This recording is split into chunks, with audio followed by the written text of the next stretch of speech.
We all know how great point and shoot cameras are. Being able to stay in the moment and snap photos in an instant and go back to whatever you're doing has enough merit in itself. In a sea of point and shoot cameras competing for a spot in your collection, there is one that brings a unique set of features that gave it enough love to be used by Andy Warhol himself. This camera is the Konica C35 EF. Hello and welcome to the channel. If you are new here, my name is Deo. I take photos, I take videos, and I like to share my thoughts on life. Welcome here. Thanks for tuning in. In today's video, we're going to be talking about the Konica C35 EF. This is a point and shoot camera within my collection that has really solidified itself as a special camera to me. And in today's video, I'll tell you why. Diving in depth into the Konica C35 EF, I'm going to start off with talking about the design. So this little camera here, it's just a little square box with some orange accents on it with a very cute and unique design. It's very eye-catching for people who are looking at cameras and for people who are in the know. The camera itself is very pocketable. It's about the same size as a smartphone, and it's got a 38mm lens, which really doesn't protrude very far out from the camera at all. Makes it very portable, very versatile to take on you and be on you at all times. The orange lettering on the black body really screams, look at me. I have something to say. I have some special features that should be considered. And I really love the orange accents. It really gives it a bit of pop of color. Makes it very eye-catching.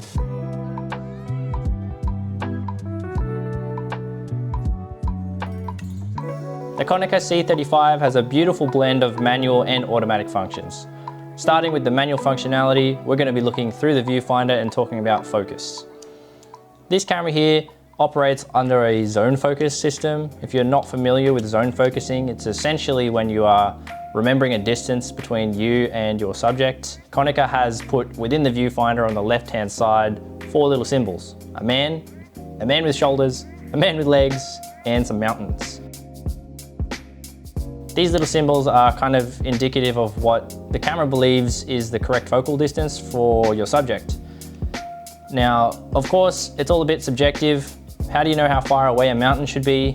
How do you know how far away a person with legs should be? And to combat this, Konica was thoughtful enough to put on the lens itself in both meters and in feet the distance it believes you should be from your subject to get your photo in focus. Good job, Konica. Moving to the right-hand side of the viewfinder, you can also see the aperture at which the camera wants to shoot at.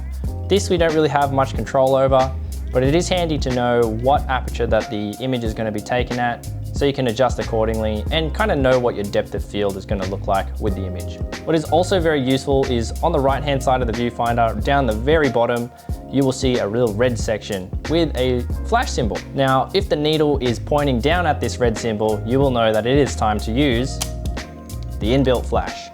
Now, this inbuilt flash is quite unique to this camera, and it really gives it a set of features that other point and shoots might not have. The fact that this flash is manually controlled by the user gives it the ability to use in different circumstances. Simply pushing this orange lever bumps up the flash and it is now ready to shoot.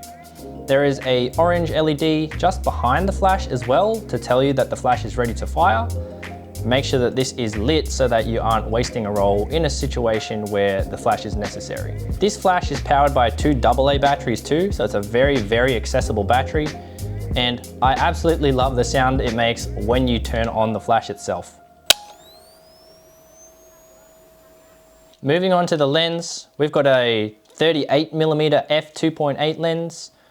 Nothing too flashy, but it does the job for what it needs to do. 38mm is close enough to a 35mm focal length, which is arguably what the human eye sees. So it makes it quite a good focal length for just like run and gun shooting styles as you would with other point and shoots. With the aperture opening up to f2.8, it does let in enough light that photos aren't going to be completely unusable, but it also gives you a nice depth of field in a range that it's more forgiving for if you do miss your zone focusing.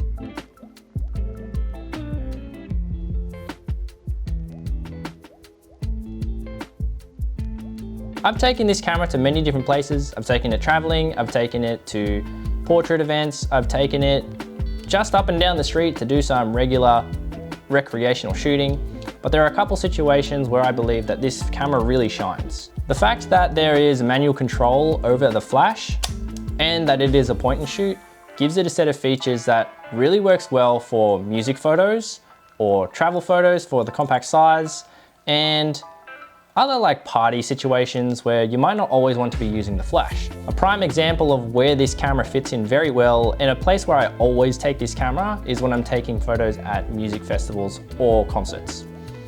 When you're in the photo pit of a show, you definitely do not want to be spamming a flash at the act. That is very rude, that is terrible for the audience, terrible for the act, and it just makes you look like an obnoxious photographer.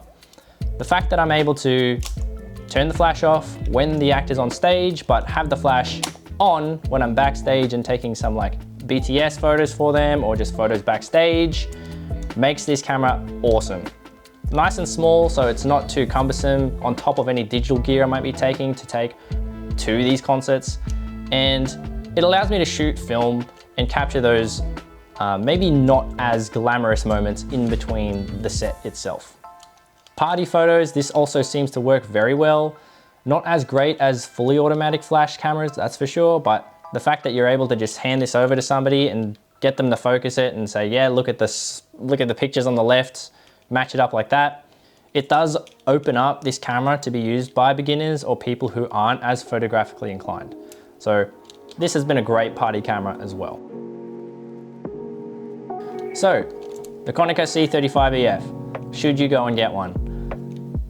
Totally up to you, of course, but I believe this camera is awesome. The fact that you have manual control over some aspects of this camera sets it apart from other point and shoots, as I've said before. If you find yourself in scenarios where you are looking to use a point and shoot film camera, but you don't want to be absolutely blinding everybody, this is a really great option for you. No, it's not going to tick every single box out there. No, you don't have aperture control. No, you don't have shutter speed control like some point and shoots might have. But being able to have a compact camera that has manual control over a flash, that should very easily paint a picture for who this camera might be for. And especially if you're taking music photos or party photos, this camera is amazing. On top of that, it is a very attractive looking camera. It's very cute, fits in your pocket, you can take it everywhere, and it takes some great photos. That's all for today's video, guys. Let me know what your thoughts are on the Konica C35 EF. Tell me if you've ever shot with one of these and what your experiences are down in the comments below. And make sure you leave a like and subscribe for more. See you in the next video. Peace.